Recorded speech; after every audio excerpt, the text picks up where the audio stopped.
ఈరోజు ఇక్కడున్న ప్రతి క్రైస్తవ బిడ్డతో నేను చెప్తున్న మాట,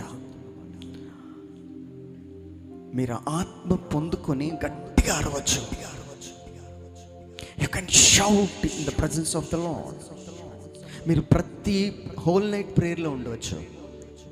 గొర్రె పిల్ల రక్తంలో నీ యొక్క వస్త్రములు కడగకపోతే, గొర్రె పిల్ల రక్తంలో నీ మాటలు కడగకపోతే, గొర్రె పిల్ల రక్తంలో నీ చూపు కడగకపోతే నువ్వు పరిశుద్ధుడు కాదు. నన్ను క్షమించాలి.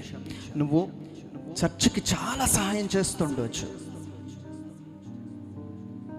Maybe you are the member of the church, కానీ గొర్రె పిల్ల రక్తంలో నీ వస్త్రములు కడగకపోతే నువ్వు పరిశుద్ధుడు కాదు. You are not a Christian.